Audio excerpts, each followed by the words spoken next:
how does an Indian look at it, to whom this area is an area of ignorance, of darkness, apart even for Muslims, apart from the fact that the holy mosques are in Saudi Arabia, the rest of West Asia.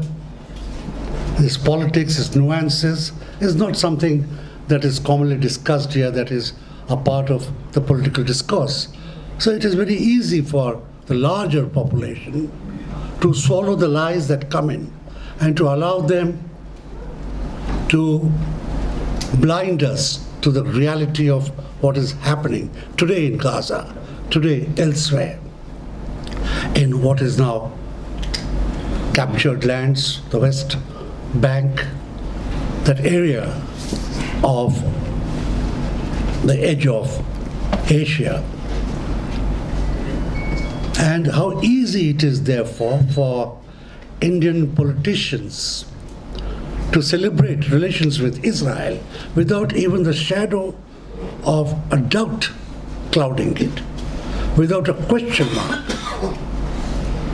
And they present it as this bold country which has taught Muslims a lesson, the areas surrounding it. It so easily integrates itself, dissolves itself into the larger Islamophobic debate in India, and therefore blinds itself entirely to any sensible public opposition.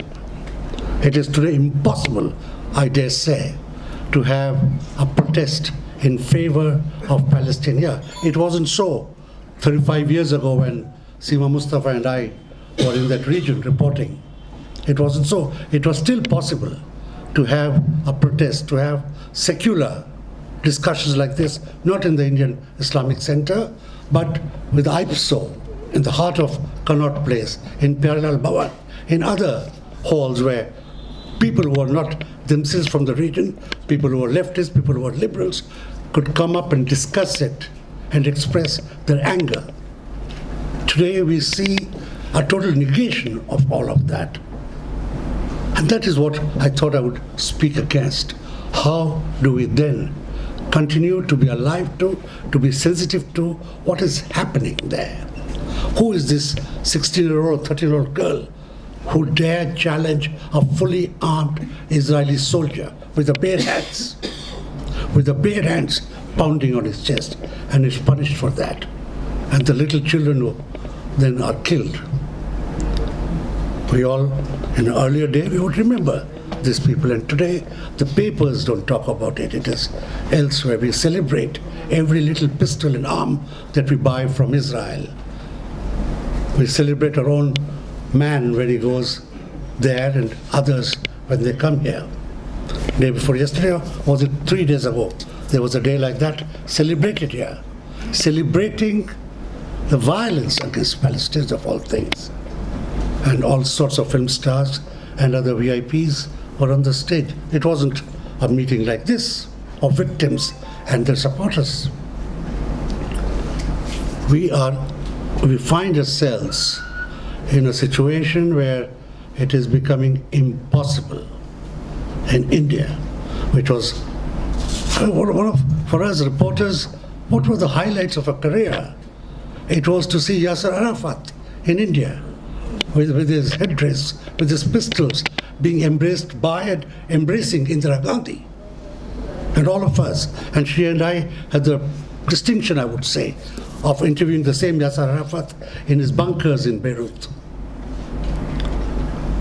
The heady days of that time, and to revive it really, really saddens people like me.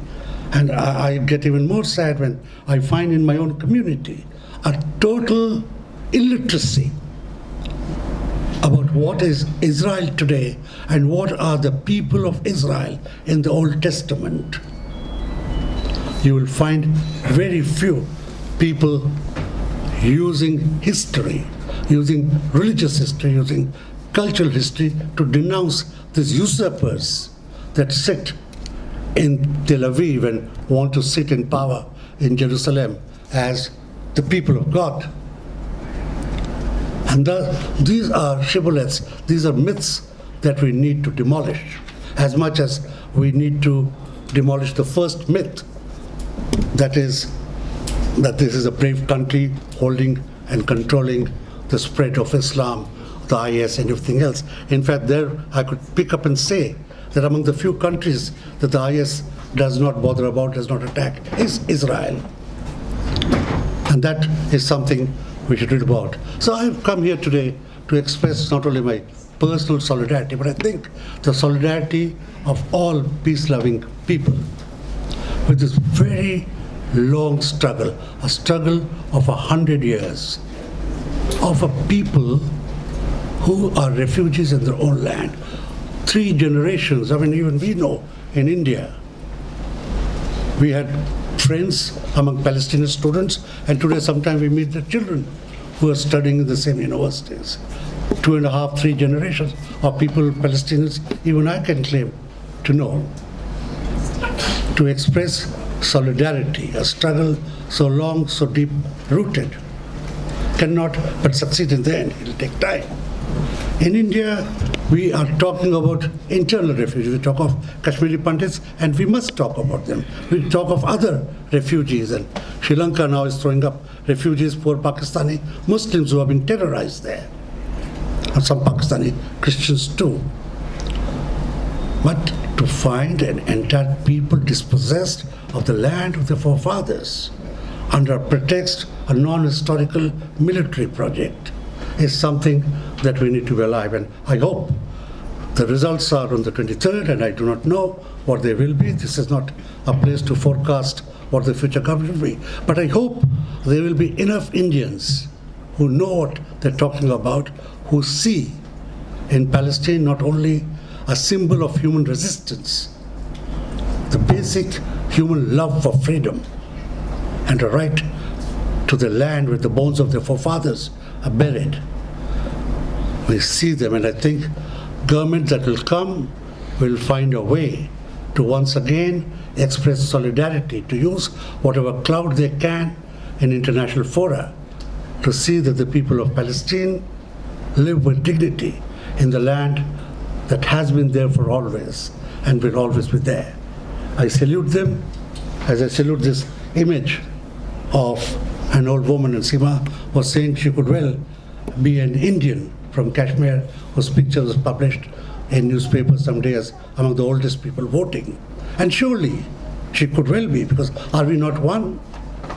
You Palestinians, I as an Indian, despite differences in appearance and our skin colors, that human integrity, that human connect must be revived once again as it was.